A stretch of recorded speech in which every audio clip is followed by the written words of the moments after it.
Mr. President. Majority Leader. Mr. President, this has been a very long road, quite literally the longest shutdown in history. I am very, very happy to be able to say that we are coming to the end. And before we close today, I want to take the time to say thank you to my staff who have worked around the clock tirelessly now for the past 6 weeks, to the staff of the Appropriations Committee who have played a critical role in getting us to where we are here today, to the cloakroom staff, to every Senate staffer on both sides of the aisle who has spent 41 days coming into work without pay, to custodial staff who, again, without pay, have kept this building and the Senate office buildings livable, to all the institutional staff without whom this place would not run, to the Secretary of the Senate and everyone in her office, the Sergeant at Arms and her team, and the architect of the Capitol and his staff, and everyone on the floor right now making this session happen, and to the men and women of the United States Capitol Police who have shown up during the shutdown day in and day out to protect the rest of us. I'm humbled by and grateful for your service. I know that the strain of these weeks has been immense, that you all have families, rent to meet, bills to pay, car and mortgage payments. And I'm grateful for all you have done to keep the Senate running, and for all that you do every day, shutdown or no shutdown, to serve the Senate and to serve our country. And with that, after 6 excruciating weeks, I will stop talking and let all of you get some rest. Mr. President, I yield the floor.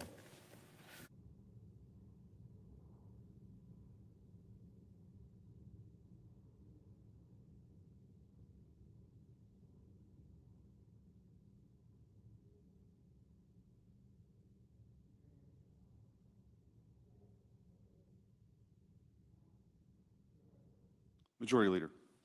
I move to proceed to executive session to consider calendar number 515. The question is on the motion. All in favor say aye. Aye. All those opposed? The ayes appear to have it. The ayes do have it. The motion is agreed to.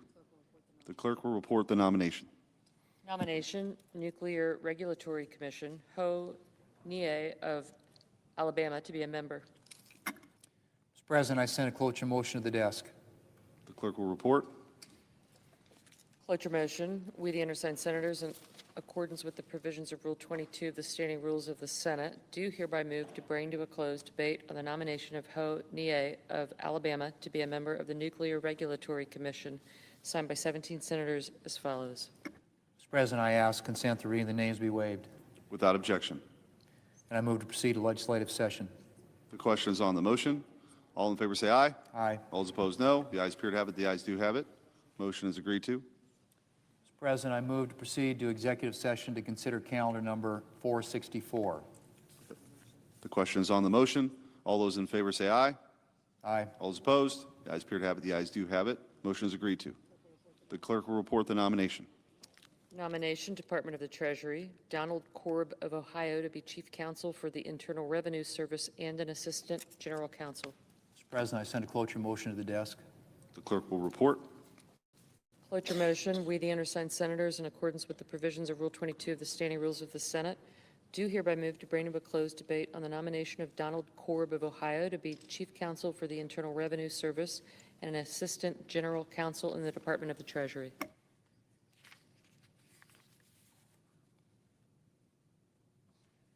Mr. President, I sent a cloture motion to the desk. I did that, yeah. But yeah. Do we waive the names, reading the names? Yeah. Without objection.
Mr. President, Majority Leader. Mr. President, I ask unanimous consent that the Senate resume legislative session and be in a period of morning business with senators permitted to speak therein for up to 10 minutes each.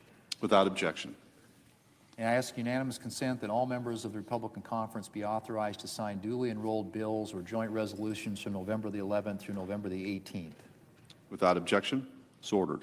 Mr. President, I ask unanimous consent the Senate proceed to the consideration of SRS 497, which is at the desk. The clerk will report.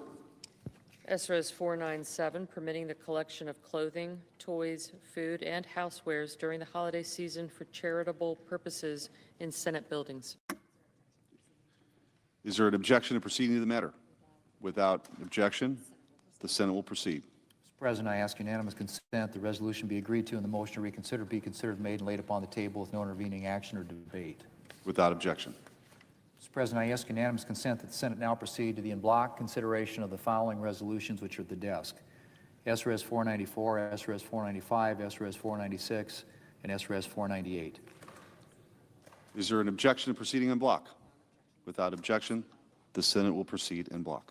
Mr. President, I ask unanimous consent that the resolutions be agreed to, the preambles be agreed to, and that the motions to reconsider be considered made and laid upon the table all in block. Without objection. Mr. President, I ask unanimous consent that when the Senate completes its business today, it adjourn to then convene for pro forma session only with no business being conducted on the following dates and times: Thursday, November 13th at 6:30 p.m. and Monday, November 17th at 3 p.m.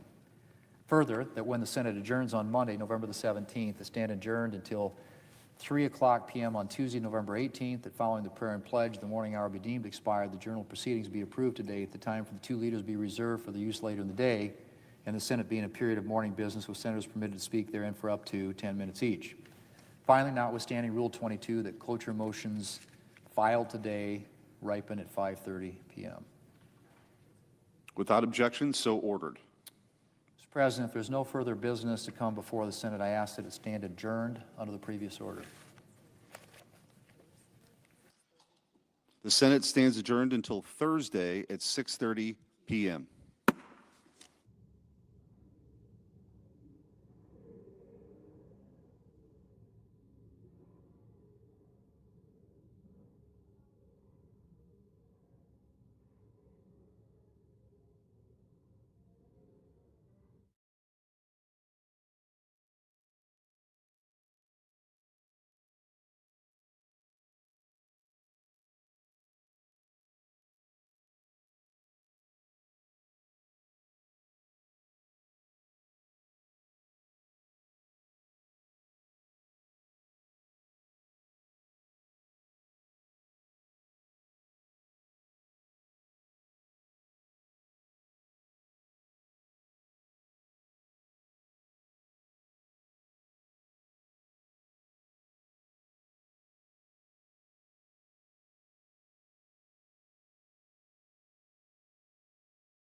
To the oppressed. You see the troubles we face. Oppressed. You see the troubles we face, for you are our all-wise King. Continue to shower us with your blessings, instructing our lawmakers with your wisdom as you use them for your glory. And Lord, bless our veterans. We pray in your sovereign name. Amen. Please join me in reciting the Pledge of Allegiance to the flag. I pledge allegiance to the flag of the United States of America and to the republic for which it stands, one nation, under God, indivisible, with liberty and justice for all.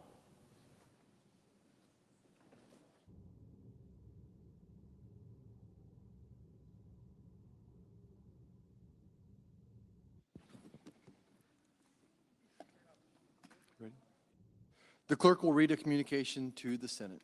Washington, D.C., November 10, 2025, to the Senate. Under the provisions of Rule 1, Paragraph 3 of the Standing Rules of the Senate, I hereby appoint the Honorable Roger Marshall, a senator from the state of Kansas, to perform the duties of the chair.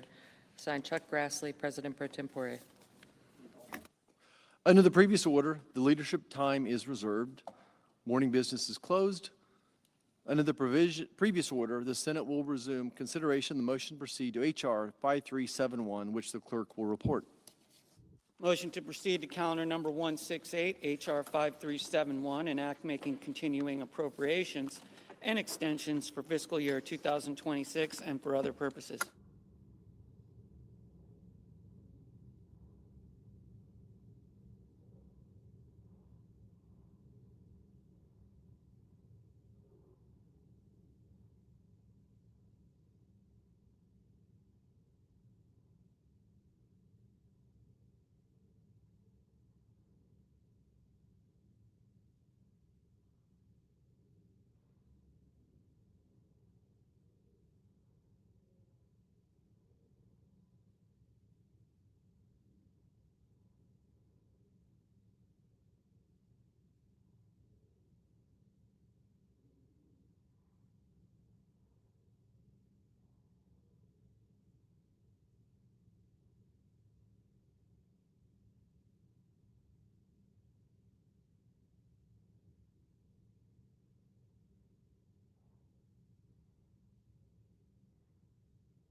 Leader? Mr. President, Senator Quorum call? No. Mr. President, I understand that there is a bill at the desk that's due for a second reading. The clerk will read the title of the bill for the second time. S 3168, a bill to appropriate funds for pay and allowances of federal employees and so forth and for other purposes. Mr. President, in order to place the bill on the calendar under the provisions of Rule 14, I would object to further proceeding. The objection is heard. The bill will be placed on the calendar. Mr. President, I'm glad to be able to say that 8 Democrats joined Republicans last night to take the first step to reopen the government. And in the very near future, we will be voting on a final package, a clean continuing resolution until January the 30th, and 3 bipartisan full-year appropriations bills. These bills are the military construction, VA, agriculture, and legislative branch appropriations, 3 of the 12 bills that Congress needs to pass on an annual basis. And what that means, Mr. President, is that year-long funding for SNAP, for WIC, for veterans, for essential farm programs, and for a number of other critical priorities will be met. Mr. President, I said that we will be voting on the final package in the very near future, and I'm hoping that will be hours and not days. We're on the 41st day of this shutdown. Nutrition benefits are in jeopardy. Air travel is an extremely precarious situation. Our staffs and many, many other government workers have been working for nearly 6 weeks without pay. I could spend an hour talking about all the problems we've seen, which have snowballed the longer the shutdown has gone on. But all of us, Democrat and Republican, who voted for last night's bill are well aware of the facts. And I'm grateful that the end is in sight. But I would encourage every member of this body, Democrat or Republican, pro-bill or anti-bill, not to stand in the way of our being able to deliver the coming relief quickly. The American people have suffered for long enough. Let's not pointlessly drag this bill out.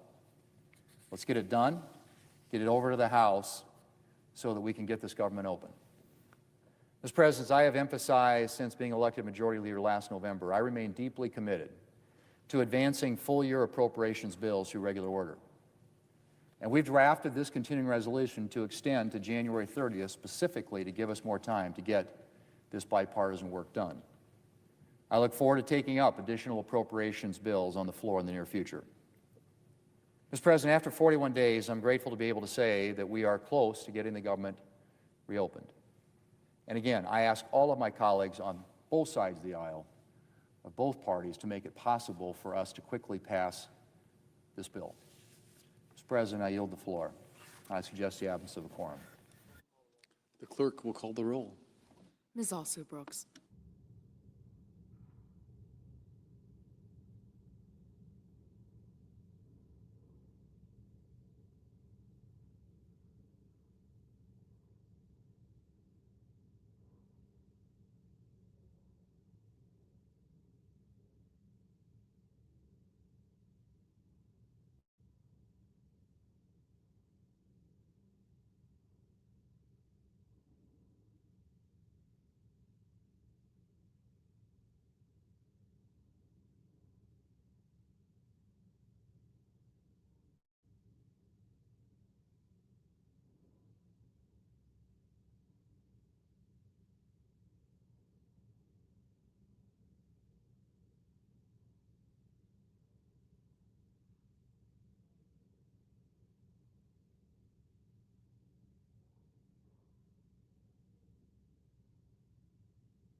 Mr. President. Majority Whip.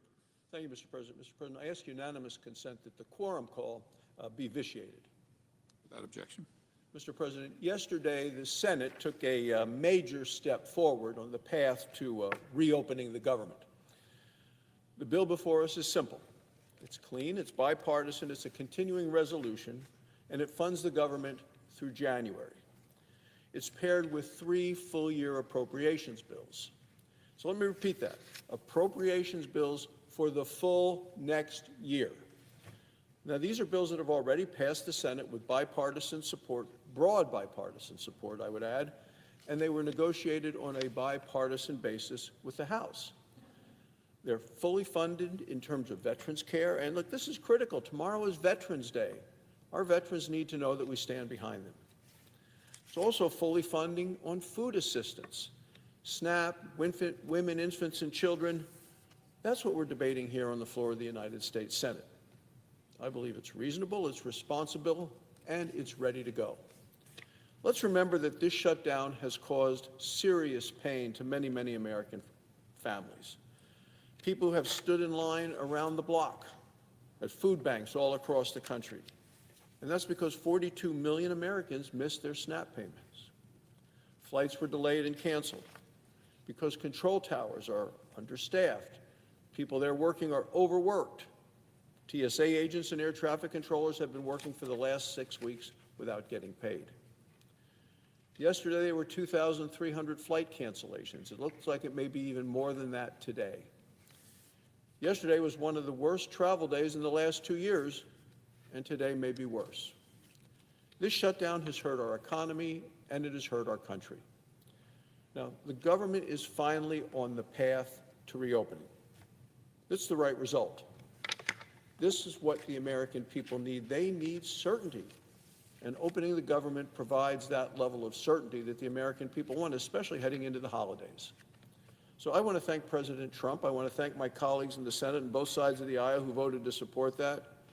You know, the president stood strong when Chuck Schumer stood here and demanded tens of billions of dollars be sent from the federal treasury directly to the bank accounts of health insurance companies. President Trump's leadership protected taxpayers and continues to protect the country. Now let's be clear about what comes next. The Senate is going to use the next few months to pass the additional appropriations bills that will completely fund the government for a full year. There is a pressing need to strengthen our economy, to secure our border, to invest in our military, to promote fiscal responsibility, and we have to do that after 4 years of high prices and an open border. That's what Republicans in this body and across the hall are fighting for. And let's be clear, Republicans are making the appropriations process work again.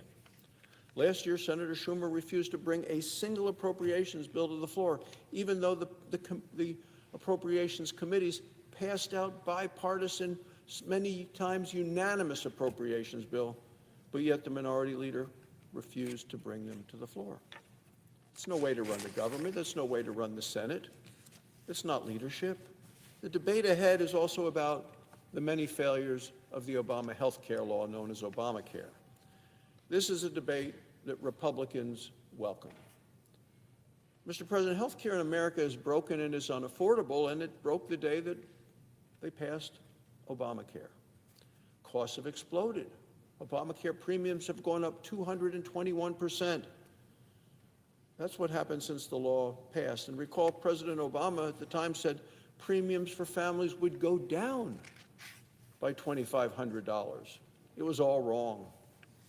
Democrats have no answer for that other than more direct subsidies directly from the federal government, directly into the bank accounts of the insurance companies. Republicans believe Americans deserve high-quality, affordable health care. Americans haven't gotten that since the day Obamacare became law. It's time, Mr. President, to reopen the government because Americans have waited and suffered too long. Thank you, Mr. President. I yield the floor. Suggests the absence of a quorum. Clerk will call the roll.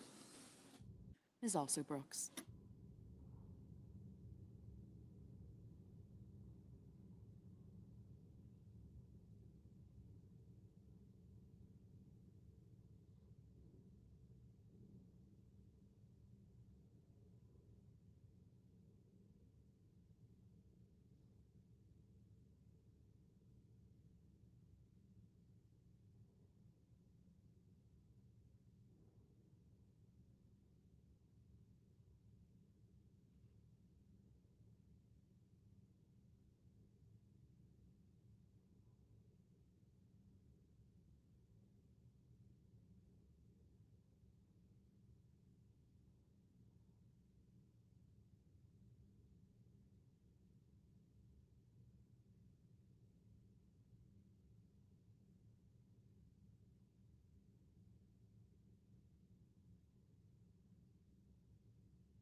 Democrat leader.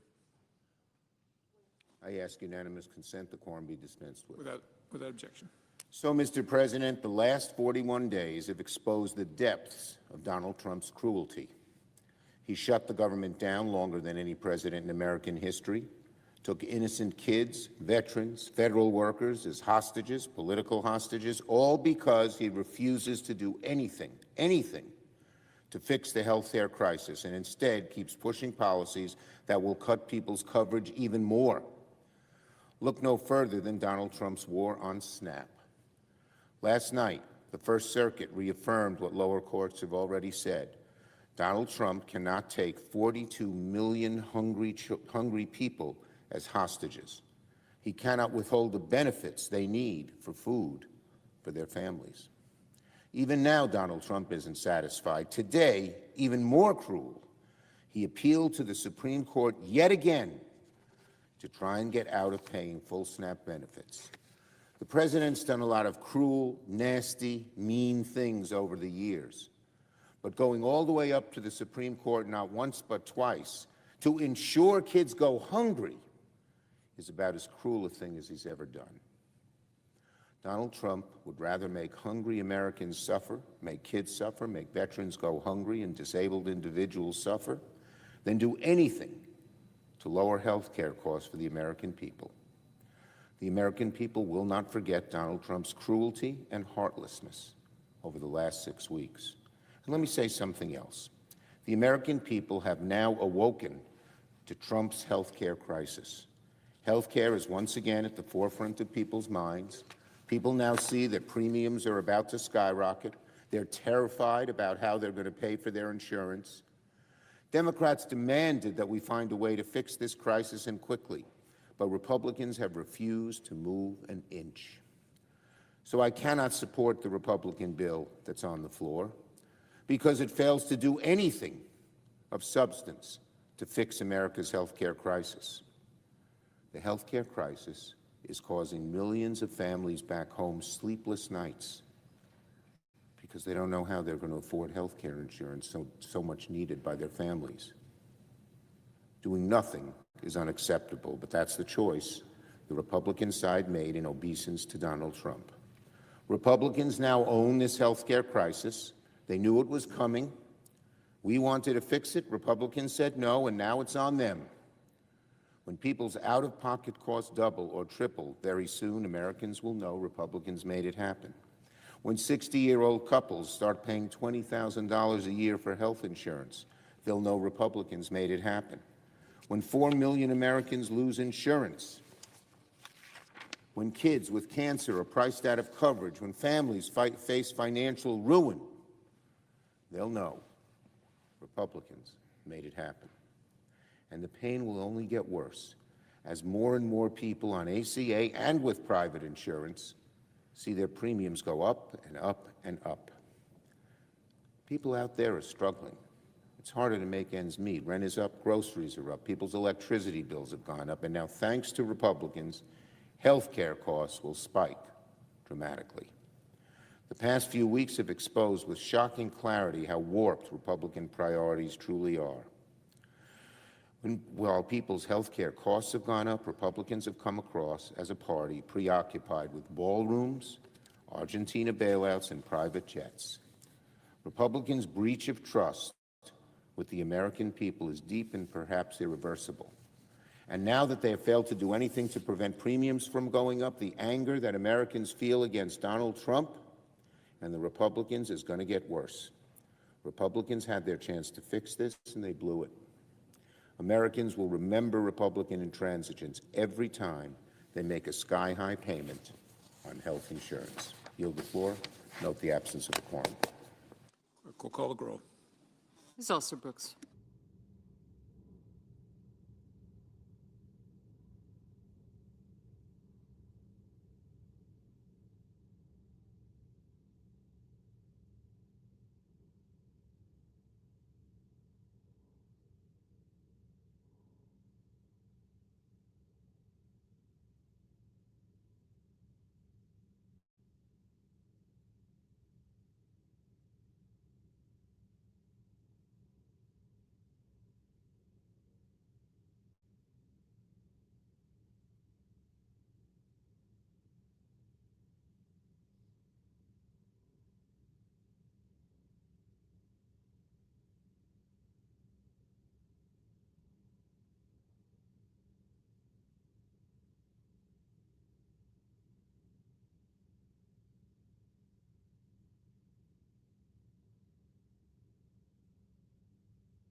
Democrat Webb.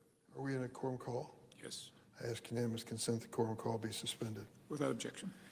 Mr. President, after a record government shutdown of 41 days and 14 roll calls failing to reopen it, the situation was clear. Donald Trump and the Senate Republican leadership were unwilling to do anything to reduce skyrocketing health insurance premiums, a terrible problem facing some 24 million American families. The shutdown of the government stopped paychecks for thousands of federal workers, causing real hardship for the families, including our overworked and understaffed air traffic controllers and many other critical members of the federal workforce. Food pantries in my state and across the nation were overwhelmed when President Trump stopped SNAP food payments to 42 million Americans, 1/3 of whom were children. Food pantries being overwhelmed as well by unemployed workers who'd been laid off and furloughed because of the government shutdown. So a group of senators sat down to try to find a bipartisan resolution. After lengthy negotiations, an agreement was reached with the Republican Senate leader, John Thune. We will agree to open government until January 30th, 2026. During that time, we will pass 3 bipartisan appropriation bills that will fully fund SNAP, WIC, and all the veterans programs and finish our work on the remaining spending bills for this fiscal year. The agreement would also reverse the Trump administration's mass firings during the shutdown and prevent future ones through January 30th. We credit Senator Kaine of Virginia for this provision. Leader Thune has also promised the Democrats an opportunity before mid-December to present a Democratic bill on the floor with proposals to change the law and protect American families from dramatic health care premium increases. It is my fervent hope that this ends up being a bipartisan effort. It would be such an achievement of the Senate to finally return to that status. I've served in the Senate for 29 years, and I've never seen that kind of offer from a Senate majority. During the historic roll call last night, I walked across the aisle and met with Senator John Thune, the Republican leader. I told him that I was counting on him to keep his word on this agreement. He assured me he would. The fate of this effort depends on both the Senate and the House of Representatives. After a 7-week absence, the Speaker Johnson needs to call his members back and join us in the hard work that lies ahead. Many of my friends are unhappy. They think we should have kept our government closed indefinitely to protest the policies of the Trump administration. I share their opinions of this administration, but cannot accept a strategy which wages political battle at the expense of my neighbor's paycheck or the food for his children. Mr. President, I yield the floor.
President. Senator from Colorado. Thank you, Mr. President. Is the Senate in a quorum call?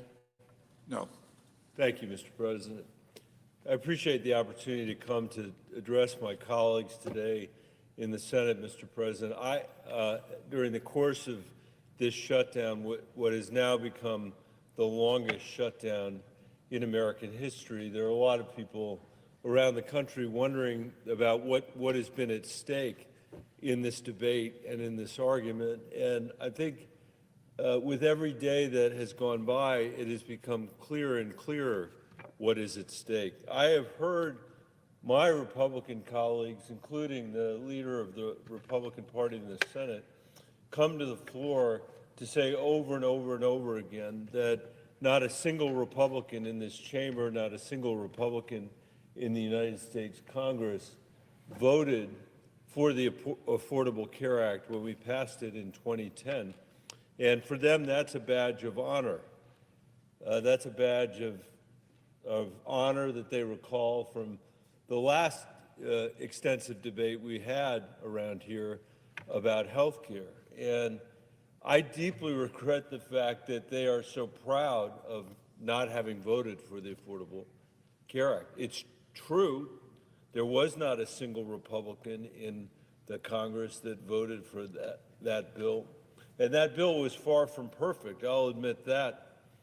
Even at the time, I was leading the fight for a public option to be included as part of the Affordable Care Act, Mr. President, because I thought it would be a very important part of constraining costs for the American people in our healthcare system. I'll say more about that in a minute. In the end, it was not included. In the end, we couldn't overcome the objections of the special interests who wanted to not deny the American people that choice, but it was an important case to be made, and we made that case. But I voted in the end for the Affordable Care Act, even though the public option was left out of it, because it did some really important things for the healthcare system in America. And most of those had to do with making sure that the insurance companies couldn't throw you off your insurance just because you got sick, that cancer and other conditions could no longer be a pre-existing condition, that you could still get health care even if you had the misfortune, as I have had, of having cancer, that there would be no lifetime cap that would prevent you from being able to provide health care or mental health care for your children or for your family just because things had gotten expensive over a period of time. And these were really critical decisions that were made as part of that bill, in addition to the expansion of Medicaid across the country, to be able to ensure that more working people had the chance to be able to afford health care. Which brings to mind one of the really unusual, the unusual context in which we have health care debates in America, which is that we are the only rich country in the world. We are the only industrialized country among all industrialized countries where health care is not a right of citizenship for everyone who lives in that country. And notwithstanding the fact that we have less access to health care than any other industrialized country in the world, it costs twice as much in the United States. It costs twice as much for the federal government. It costs twice as much for our society. And most important, it costs twice as much for the people that we represent in our various states, including in the state of Colorado. People in Colorado, as we meet here, are struggling with the cost of housing, the cost of food, the cost of President Trump's uncertain and unpredictable tariff policy.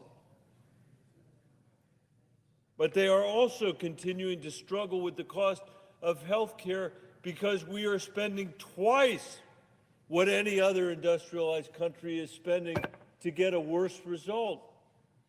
I know the President knows this, the President of the Senate knows this, because he's a doctor. And I've heard him talk about the condition of our healthcare system Today in the United States, our life expectancy is 6 years shorter than it is in any of those industrialized countries. What greater indictment could there be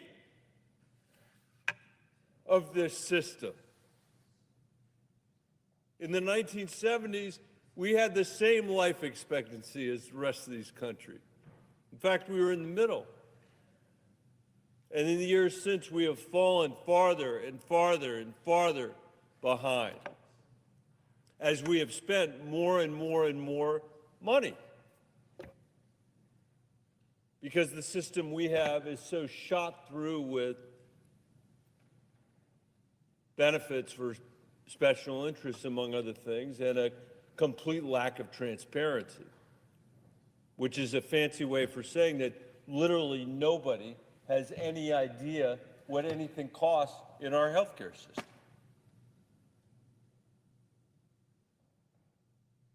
I know the presiding officer agrees with that. You can't tell what anything costs. When you show up to fill a prescription, when you're in the emergency room, we've worked together on the surprise billing issue, which is an important part of this. If you're a senior that's trying to get your prescriptions filled, you go from one pharmacy to the next to the next. I'll never forget, as long as I serve in public office, and probably for my lifetime, the conversation I had with senior citizens in Pueblo, where they basically were telling me that their entire retirement was spent fighting to get prescriptions filled that their doctors had assigned them, prescribed them. Seniors in other countries, in other industrialized countries, don't spend their retirements doing that. Only in the richest country in the world do seniors have to do that. And that's because a lack of transparency, a lack of clarity is built into our healthcare system from top to bottom. But we took some important steps in the Affordable Care Act. I wish that it had included a public option. It didn't. I think that the rate of rise of our healthcare inflation would have been a lot less. And by the way, that is what the people that have looked at that bill and scored that bill over the years have said. We've been fighting for it now for a decade and a half. They've said that it would actually save the government money because it would lower healthcare costs. It would introduce some competition into our insurance market. And I'll say this to the presiding officer, he'd probably be amused by it. This is the one place where I really am a Bolshevik. I believe in universal health care for all Americans. I think we should provide that to people in this country as a right. There is no reason not to do it in the richest country in the world, especially if we can save half of the cost of health care that we're providing now. And families all over my state, all over Colorado, are fighting to get their kid the mental health care that they need, are fighting to get their parents the prescriptions that they have been prescribed, are fighting to hold on to their own health insurance because that also has become less and less affordable over the years. That is a fight that no one else in the industrialized world has to have. And I think it's important to point out that most of the people that I'm talking about, almost all the people that I'm talking about, are working for a living in this country and still can't afford health care, still can't afford the peace of mind that they know that if their kid breaks their leg on a hike or breaks their leg skiing or needs to have the benefit of a mental health counselor, that's something that our safety net provides.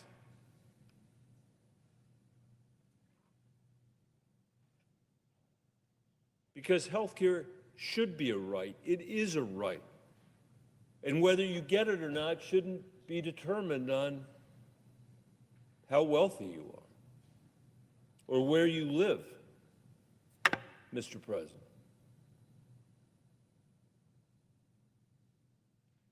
And I think given the rhetoric that I hear out here sometimes about makers and takers and all that other stuff, it's important to point out that almost all the people that I'm talking about are working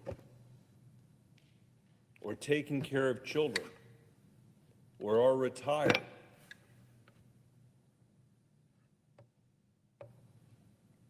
We should have a universal health care system in this country. But in the meantime, Mr. President, we shouldn't be making matters worse, which is why this debate is so crazy.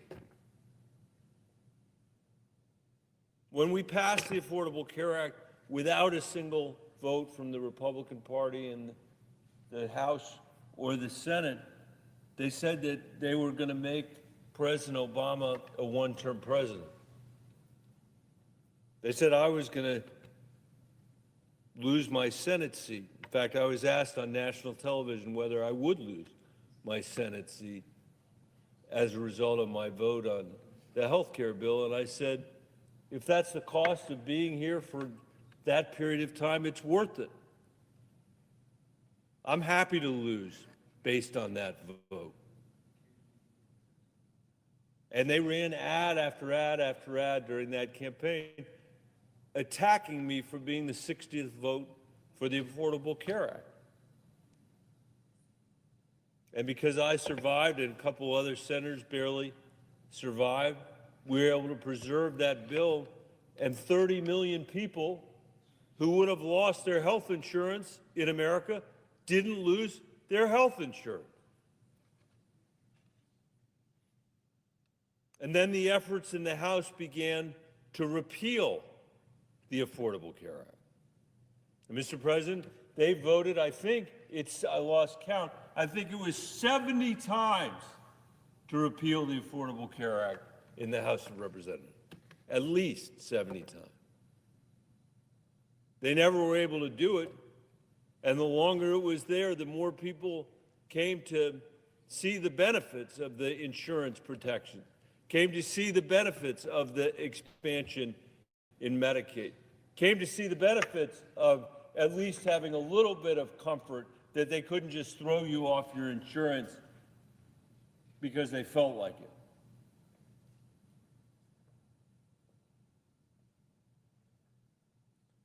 And now we have found ourselves in a debate related to the tax credits that so many Americans rely on to make the insurance just a little bit more affordable. I wouldn't say affordable. I'd say a little bit more affordable. I'd say barely affordable, but somewhat more affordable at a moment when grocery prices are what they are, at a moment when rent is what it is, at a moment when we're dealing with the incredible uncertainty that these tariffs are causing. It would seem the least we could do is not make matters worse. The least we could do is extend the benefit, the tax credit, so it's a little bit easier for people to buy insurance for themselves and for their families. But just like, Mr. President, with the passage of the Affordable Care Act, when not a single Republican supported it, just like when they voted 70 times in the House of Representatives, 70 times to repeal the Affordable Care Act, during this period, this episode, this shutdown, the longest in American history, the Republicans have voted 15 times to take away those benefits from the American people that they're relying on just to make insurance a little bit affordable. And we have taken the position that we shouldn't make matters worse. And Mr. President, that's why I voted again against the budget that's been proposed by President Trump and the Republicans, because they refuse to extend the tax credits. They refuse to make things just a little bit better for the American people. I can't say I'm surprised by the position. Who could be surprised? After a vote on the Affordable Care Act where nobody joined it, all those years of voting to repeal it, running to make President Obama, they said, a one-term president. And now the vote, day after day after day, to not provide the American people the benefit of those tax credits. And before this debate closes, I just want to say again, Mr. President, that the current system is in dire need of help. The American people are hanging on to their fingertips when it comes to the cost and availability of health care. There is no rich country in the world that doesn't have a universal system of health care. There is no rich country in the world that doesn't routinely supply access to doctors and primary care, access to mental health care for families and for kids, prescription drugs that don't cost an arm and a leg. It is not a pain point for for those people in the different phases of their lives, much less a pain point every single day, which it is for the people that I represent in Colorado.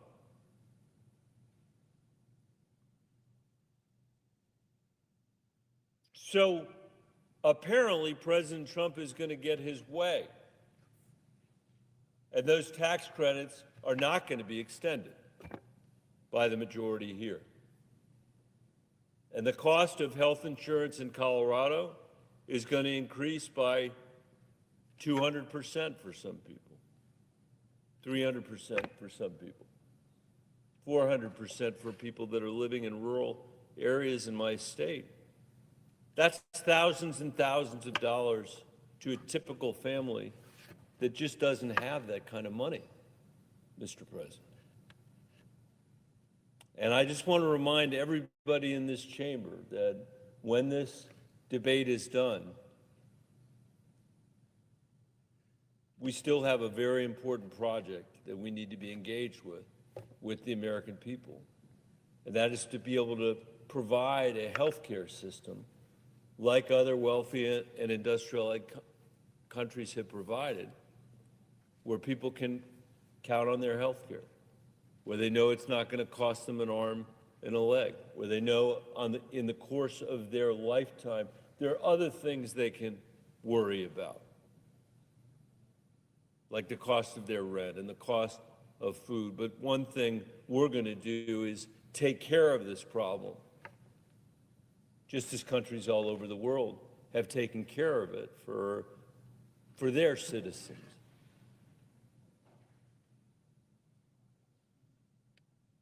I wish I could say that the politics around healthcare have gotten better over the years that I've been here. They really haven't, Mr. President. But I think that the debate that we have had in this moment is going to serve to clarify who's fighting to try to make this system better for the American people and who's not. I guarantee you this, as long as we have President Trump and the White House and a majority of the Republicans in this chamber, we will never have political leadership that's fighting for universal health care, that's fighting for a public option that can be available to every single family in America. By the way, that's my proposal. It relies on everybody in America to make the best choice for their family. It's not something that would be imposed from here. It'd be the chance for every family to say, you know what, I'll stay with the private insurance I have, or actually I'd rather be on a system that's run by Medicare, where I know I'm going to have access to mental health care and health care for my family in a predictable way. And I'll just close. I can see my colleague from Massachusetts. I'll close by saying my heart especially aches for young people across this country, the people the age of my own daughters. I had a young woman ask me the other day, a recent graduate of Western State in Gunnison, Colorado. She said, I'm coming off my parents' insurance when after I'm 26. You'll remember we put that in the health care bill. Before that, there was no opportunity for people to stay on their parents' insurance. We did it. We said you get to stay until you're 26. But then she said to me, Senator, what am I supposed to do? Take 2 or 3 jobs to pay for my health insurance when I have to come off my parents' insurance? And I said, that is exactly the right question. That is a question that 26 and 27 and 28-year-olds are not having to ask in any other industrialized country in the world, only in the United States of America. Are we running a system where young people in their 20s have to decide between health insurance and their rent, or health insurance and food, or health insurance and the ability to put some money away to save for a house? And we should change that. I believe strongly that if we ever get to the point where we're expanding Medicare in this country, we should do it for the younger kids that are in their 20s first, because they've done absolutely nothing to design the system that they're inheriting. Mr. President, with that, I yield the floor.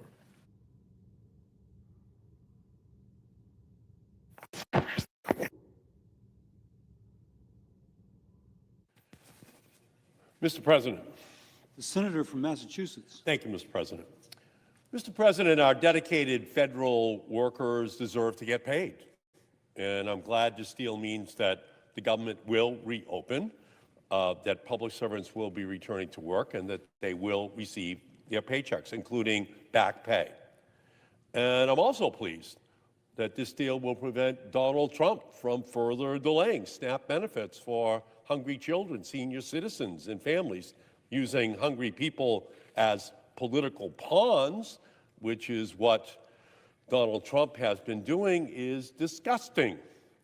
But this legislation does nothing concrete to lower costs or protect health care for millions of Americans from MAGA Republican attacks. There's 22 million Americans who are going to see dramatic increases in their health care costs at the end of this year.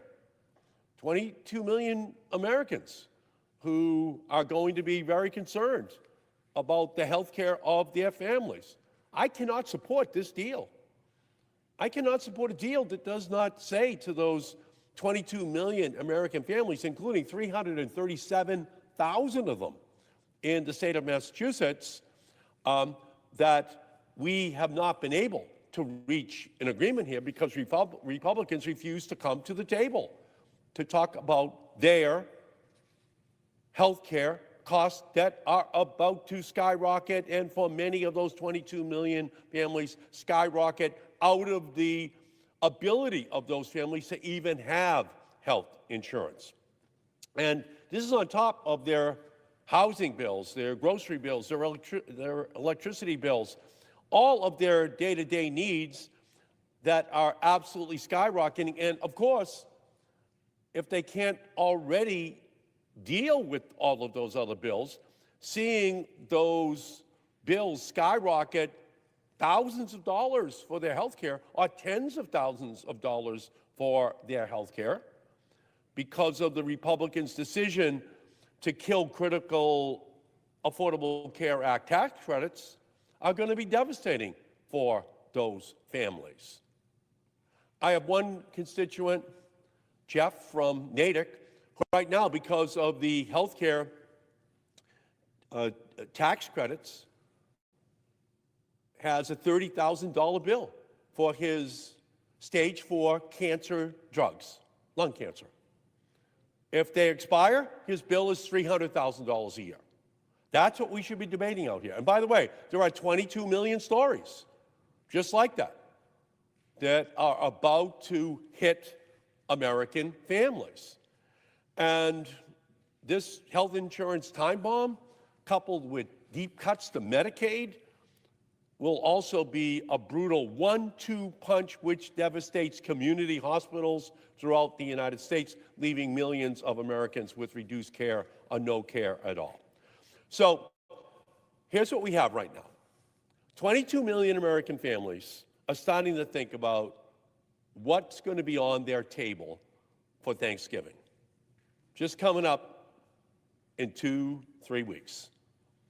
And for all of them, they're saying, we're losing the tax subsidies, the tax credits that help us to pay for our health care bills. 22 million Americans will have that as their primary conversation this Thanksgiving.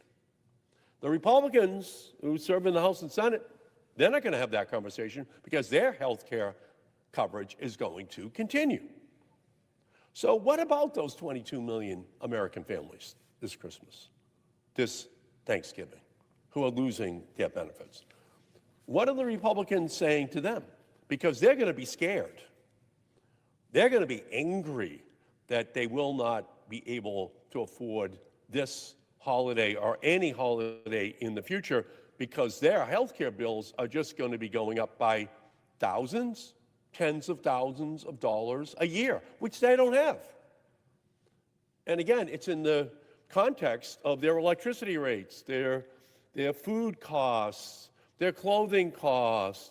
Everything is skyrocketing for them. And they're not getting raises that will help them to pay for it. 22 million American families. So let me just tell you, I heard from Laurie in North Truro, the insurance for her and her husband is increasing from $6,000 a year to $26,400 a year. Who can afford to pay more on health insurance? Who can afford to pay $20,000 more on their health insurance and just get the notice now that it's over on December 31st and have the Republicans just walking away from that problem for Laurie and for 22 million other Americans? Now they're going to have to decide, do I take the funding from retirement savings? Do they just do without other things in their family's lives? Because $20,000 is a lot for a family who are not millionaires. Millionaires don't qualify for this tax credit. It's just regular families. It's middle-class families. That's who qualifies. And they just don't have 20 extra grand under the cushion that can pay for their health insurance. So this is a tragedy in the making and one that we can't avoid. But let's not fool ourselves. Trump and MAGA Republicans have been shutting down the government since Inauguration Day. Gutting Medicare, gutting Medicaid, gutting the Affordable Care Act. That was their big vote in the first week of July of this year, 2025. Gutting, gutting, gutting. Medicare, Medicaid, the Affordable Care Act. They have been committing the greatest health care heist in history, and it's all to pay for tax cuts for billionaires. They're looting the health care for middle-class families, poor families, in order to pay for tax breaks for people who already have too much. The top 3 hedge fund managers in the United States have more wealth than the bottom 50% of our entire population combined. Think about that. And it's that bottom 50% that qualifies for Medicaid, that qualifies for the Affordable Care Act tax subsidies. That's who we're talking about right now. Those are the people who are going to be most negatively impacted. And the American people want us to stop this health care heist. They don't want Democrats to be driving the getaway car with all of those tens of billions, hundreds of billions of dollars, which will just be transferred into the bank accounts of the wealthiest people in our country. So we should just be fighting for transformative policies to fix our broken healthcare system, bring us back from the brink of this crisis. That's what the American people want us to do. That's what they want us to fight for. And even when it's hardest, even when we're in the darkest moments, we have to remember what we are fighting for. A better future is still possible. One where one missed medical bill won't lead to bankruptcy. A future where families don't have to choose between a prescription and a meal. A future where malignant corporate greed in our healthcare system that shutters hospitals and endangers patients. A future where universal healthcare is taken for granted and not taken away. A future where families can afford their healthcare and their rent and their electricity bills and childcare and to save money for college or vacation or retirement. That is the future that we should be fighting for. But the American people did not see that from the United States Senate yesterday. So that's where we are right now. We're in the throes of a healthcare crisis. 22 million Americans this Thanksgiving will be at their tables, if they can even afford to celebrate Thanksgiving, looking at tens of thousands of additional dollars potentially on their health care bills. It's a catastrophe looming. The Republicans so far have refused to do anything about it. That's what we should be discussing. That's what we should be debating. How do we solve this problem? Instead, the Republicans are just punting this issue. They are absolutely ignoring the consequences for those 22 million American families. So I'll just say this. These families, they are scared. These families, they are angry. But I'll say this, in addition to those 22 million families, tens of millions of other families are angry for them. They are pissed that people are going to be victimized by having their tax credits just be pulled away from them for their health care bills, and then that health care is going to be unaffordable for them. 22 million people and their families in our country. That is what we should be talking about here.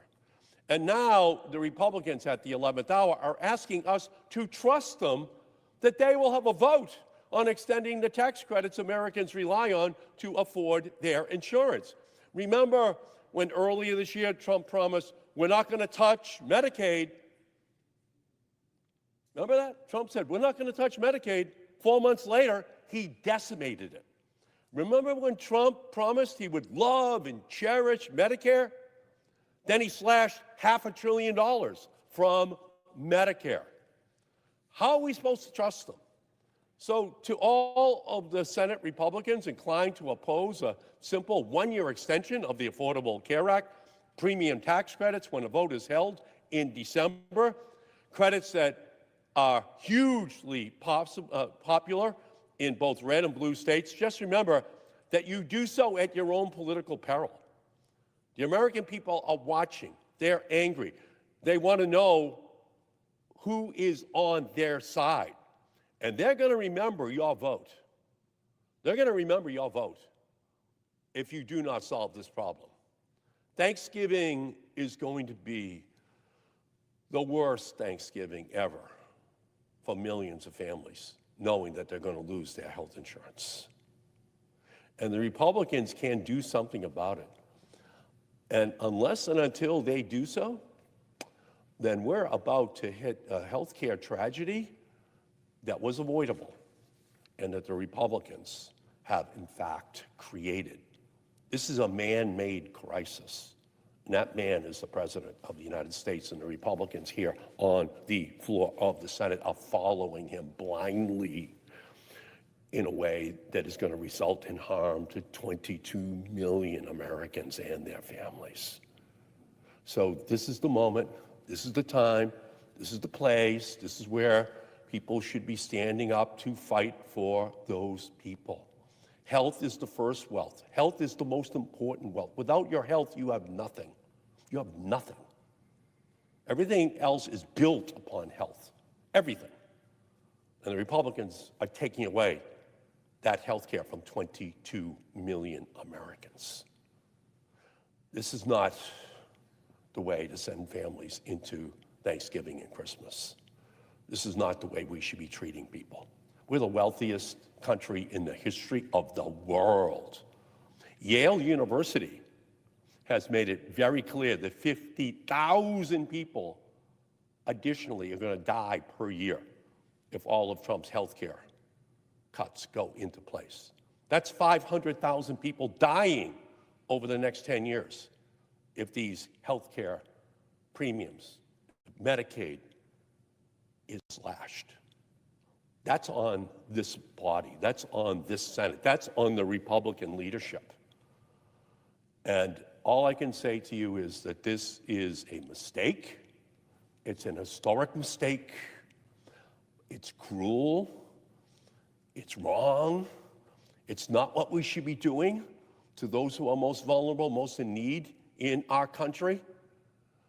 And that's is what the Republicans are about to perpetrate upon this country.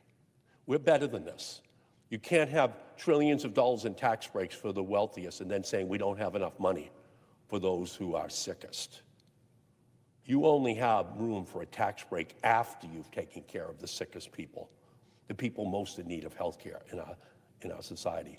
That's when you have room for tax breaks for billionaires. The Republicans are doing just the opposite. First, tax breaks for billionaires. Then we'll see what's left over. Oh, they say, we can't afford health care for 22 million Americans. We can't afford to take care of their families because we don't have enough money. Why don't you have enough money? Because you gave the tax breaks to billionaires. You gave the tax breaks to millionaires. That's why you don't have enough money. And who are you going to take? Who are you going to take it out on? Who are you going to say all of a sudden with your green eye shades that you're really concerned about the federal budget deficit? You're going to take it out upon those who are least healthy, those most in need of help in our society? No, we're better than that. So this is a historic mistake.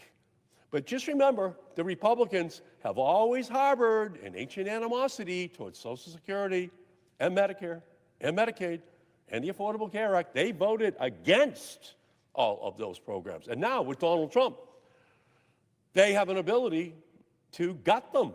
And that's what they're doing. That's what they're doing.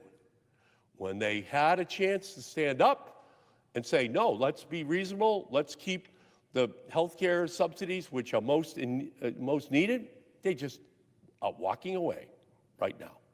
Donald Trump operates under Godfather Part 1 rules. He gives them offers they can't refuse. And we saw that with senators who tried to stand up to say, no, the Medicaid cuts are too deep. The Affordable Care Act cuts are too deep. Trump just called them and said, your career is over. You will not be a senator again. So now we're seeing the remaining senators who are here, who are Republicans. And they are just saying, whatever you want, Mr. Trump, whatever Russell Vogt wants at OMB, whatever Stephen Miller wants, we'll do. We're not going to have a negotiation. We're not going to sit down. So before they cut the Medicaid and the Medicare programs back in July, did they negotiate with us? No, they did not. They refused to negotiate with Democrats at all. That's who they are. They saw their one opportunity to slash it once and for all. So all I can say is that we're in an incredible moment. The Republican House members still are not back in Washington. They've been in a 6-week witness protection program. They refuse to come back to Washington. They refuse to sit down. They refuse to negotiate. So we're witnessing Robin Hood in reverse. We're seeing money taken from the poorest and given to the richest. That's what this is all about. And what they're taking from the poorest and the middle class are their health care. It's their protections. So from my perspective, this is a mistake. It's a historic mistake. And it is a mistake that will come back to haunt the Republican Party at the ballot box next year. With that, Mr. President, I yield back.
Senator from Louisiana.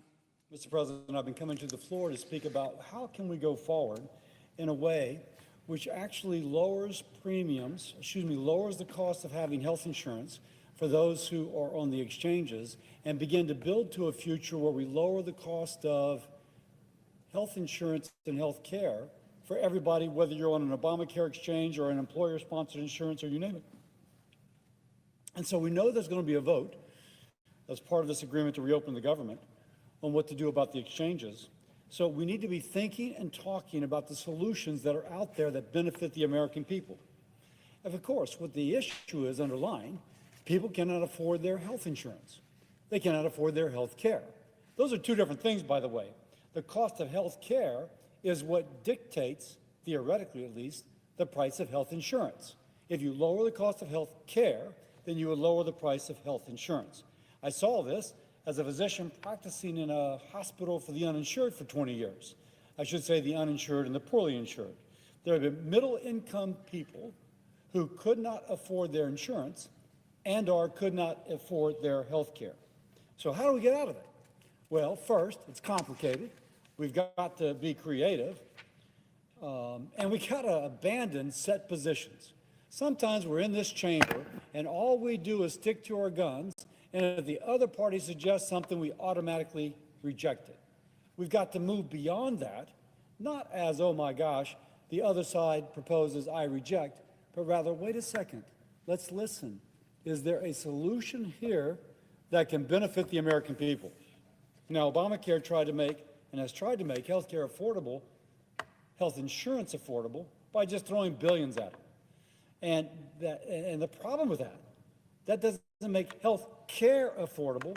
It just makes the health insurance premium less expensive for those who are on the exchanges.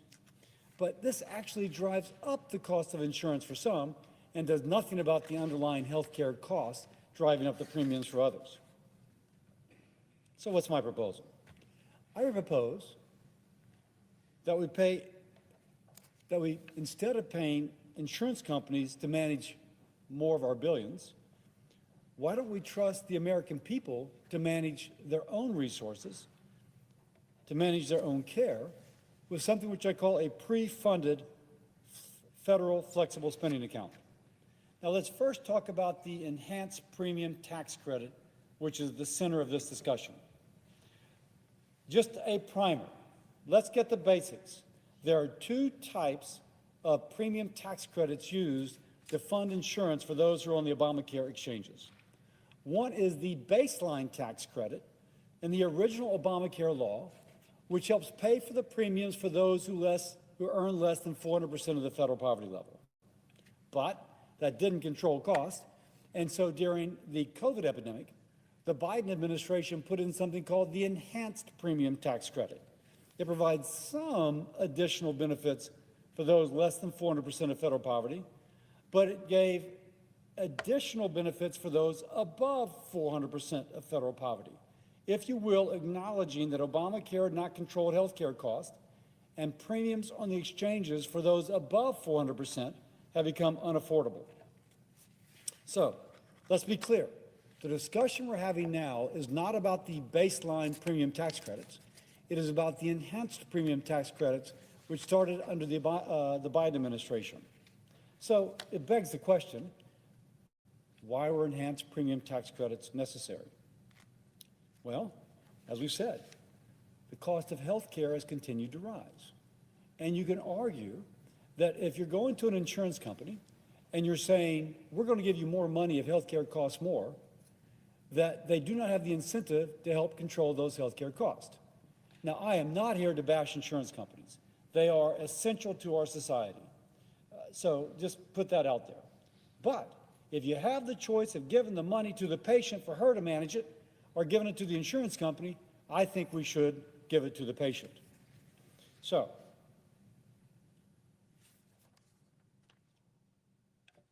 the question is, can we put in programs that lower the cost of health care? How long will they take effect? And what do we do in the interim? Well, it's too soon this coming year to put in programs to lower the cost of health care. but it's not too soon, which is to say we can put in programs that empower patients to manage their costs and give them the money as opposed to giving it to the health insurance company.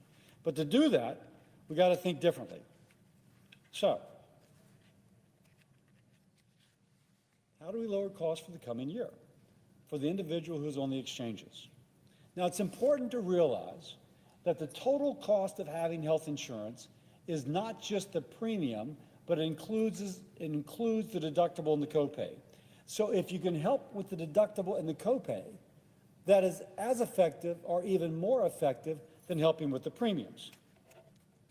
So what I'm proposing is something which actually helps the patient become a wise consumer of health care, helping her with the premium and the copay, working with the health insurance policy, with the health insurance policy, but in a way which lowers their cost. Now, let me be clear. This is not the official Republican position. President Trump has endorsed the concept, but it's not, say, for Leader Thune. But I am the chairman of the Health, Education, Labor, and Pension Committee, which has jurisdiction over this, and we will be having hearings in the near future to address this. And my motivation is as a senator and as a doctor who wants to make health care more affordable for all Americans. So let's discuss what I'm calling a pre-funded flexible, can you get my marks a lot again? A pre-funded flexible spending account. So first, here's what we currently have: an enhanced premium tax credit, which is going to take $26 billion next year and give it to insurance companies to tell the patient what she can buy and what she cannot buy. Now, I have a typo here, and I fixed it yesterday, but I got to fix it once more. 20% of the money, 20% of the $26 billion going out the door to help pay for insurance premiums actually will go for deductibles, will go for profit and overhead of the insurance company. So let me just change this right here. Again, I had a typo yesterday, I have a typo today. 20%.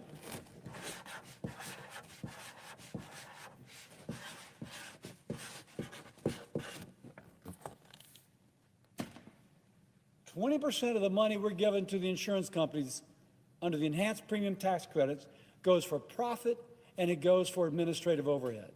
Only 80% goes to pay for the insurance premium, to pay for health care costs for the person who's a recipient. Let's speak of what I am describing, the pre-funded flexible savings account. Pre-funded because you take the enhanced premium tax credit, instead of giving it to the insurance company, you give it to the individual and her family through a flexible spending account. A flexible spending account which millions of Americans already have.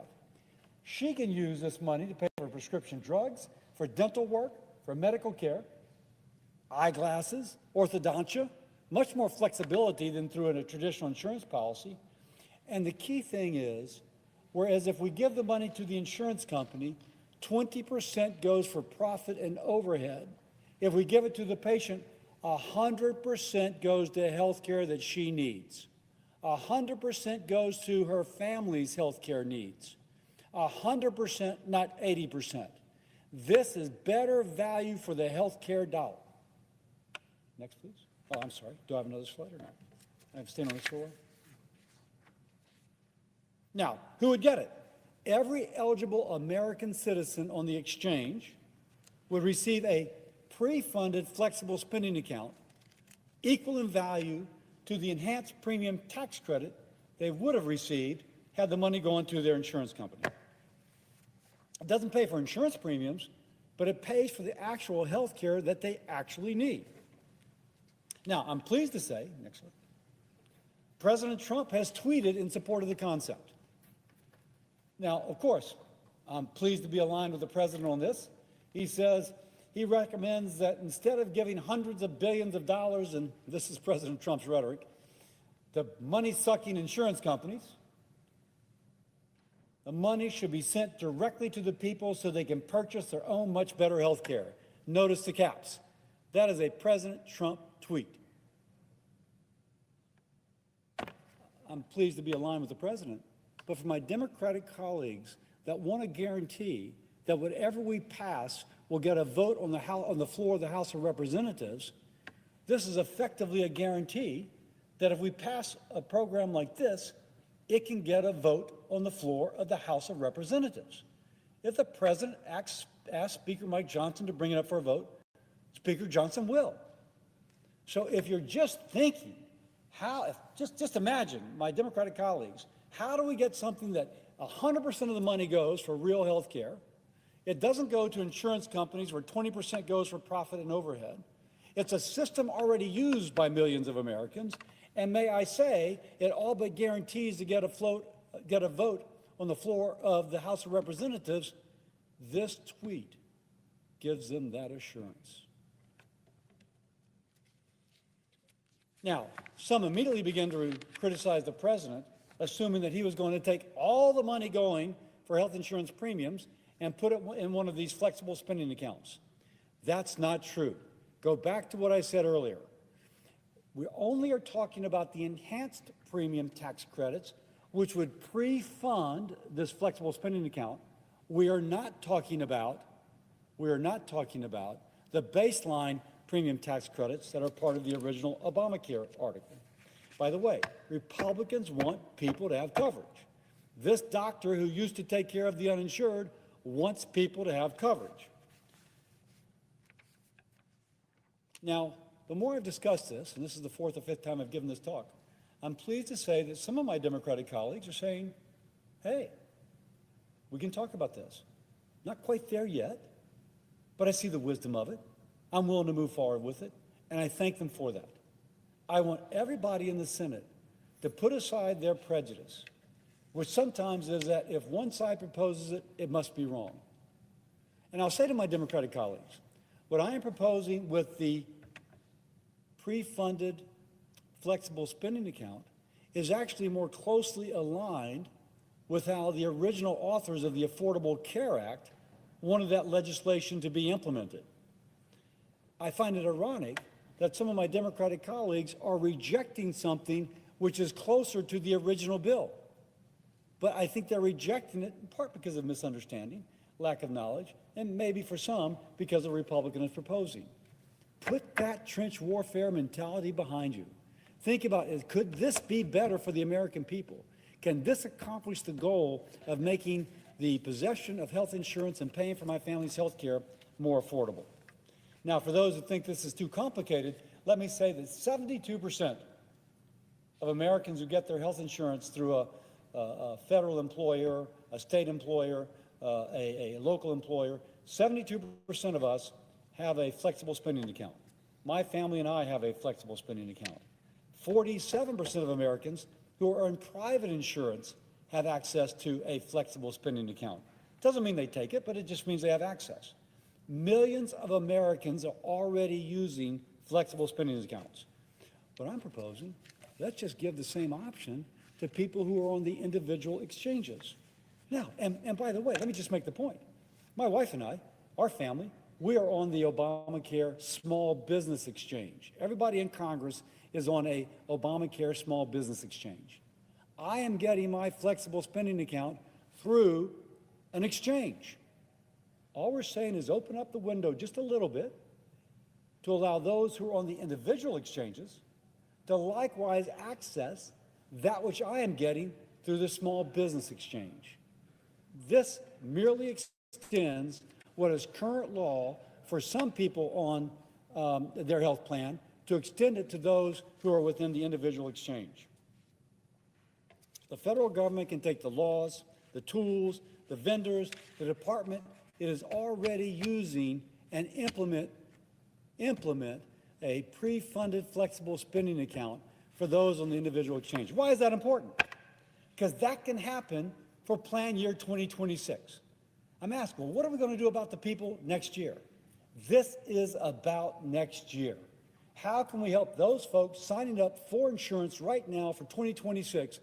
This brings them benefit right now for 2026. Now, let me now kind of go through the differences between the enhanced premium tax credit and a federally funded flexible spending account. And this is kind of the money chart, if you will. If you're with me in concept that maybe this could work, hopefully, I can convince people who might be watching, my Democratic colleagues who might be listening, to give power to the patients instead of giving enhanced premium tax credits to insurance companies.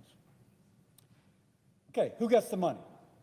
Under the enhanced premium tax credit, the insurance company gets the money, and 20% of it goes for overhead and for profit. Under the pre-funded flexible spending account, a patient and the family controls the money. What can it be used for? The enhanced premium tax credit, it can be used for insurance premiums. Under the pre-funded flexible spending account, it can be used for real care, if you will. Dental visits, physician visits, eyeglasses, prescriptions, orthodontia. It has more flexibility than the traditional insurance policy has. Who makes the decision? Well, the golden rule. He who has the gold decision. They decide what care you have, where you get it, and how much you are charged. When you have a pre-funded flexible spending account, the patient makes the difference. The patient makes the decision. She decides where the dollars go. I always use the feminine because women make 95% of healthcare decisions for themselves, their family, for their spouse, for their boyfriend. I always chuckle. Guys are the stupidest thing in the world when it comes to their healthcare. Maybe a couple other things. But the people that care about this are typically women, and so I speak to her. And does it lower cost? Under the enhanced premium tax credit, there's really minimal incentive for the insurance company to attempt to lower cost. So therefore, as costs go up, so do premiums. On the other hand, under a pre-funded flexible spending account, you empower patients to shop, which drives competition. One example, I was once stopped on the street by someone who had seen one of my talks, and she goes, "You talked about using cash or using my flexible spending account or using my health savings account to buy something." There was a MRI order for my son's shoulder. My deductible was $5,000. The MRI was going to cost $2,000. I was going to have to pay $2,000 for my son's MRI of his shoulder. And I said, "Wait, do you have a cash price?" "Oh, well, your cash price is $600. If you don't want to go through the insurance company, your cash price is $600.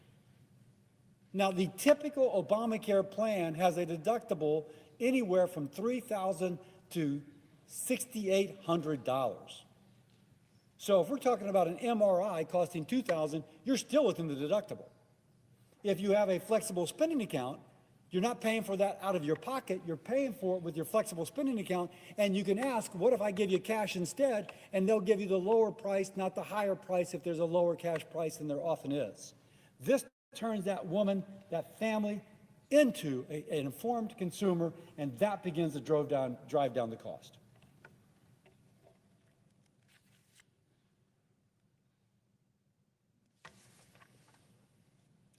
This is the essence of giving power to a patient.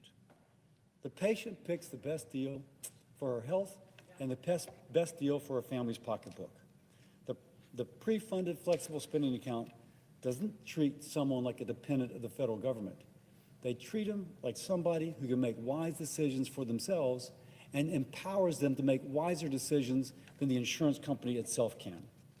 Now, some will ask, how much money does it cost? The first year, depending on how we structure it, it might cost just as much as our enhanced premium tax credits. Why? Because we're going to take the amount of money that would go for the enhanced premium tax credit and put it into a pre-funded flexible spending account. My Democratic colleagues should like that.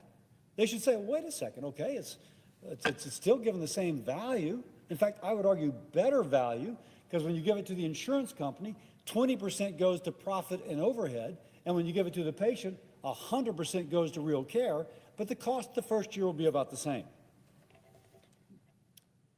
But I will repeat, the difference is where the money goes. Because it goes 100% for real care, there's more value for every federal dollar. And once more, it's in the family's vested interest, financial interest, to purchase wisely And that begins to drive down healthcare cost. And that, coupled with other reforms in year 2 of this program, in year 2, would begin to reflect itself in lower premiums. So, to conclude, here's the choice before us. We can keep paying insurance companies to hide the cost of higher premiums behind confusing bills, rising premiums, in a system which actually raises costs for many. Or we can give the patient the tool and trust her to pay for her care directly at fair prices with transparency. If we will, it puts patients before insurance companies. It encourages competition. It encourages and rewards smart choices. It begins to make health care truly affordable, not by inflating subsidies, but by unleashing the power of the consumer. Let's stop writing blank checks to bureaucracies and insurance companies. Let's invest in our fellow Americans. If you will, invest in you. This is going to be a little risky. We're doing something different. We'll be saying, oh, I'm not just going to be a Democrat, I'm not just going to be a Republican, I'm actually going to try and come together to find a solution to benefit all Americans. Imagine that.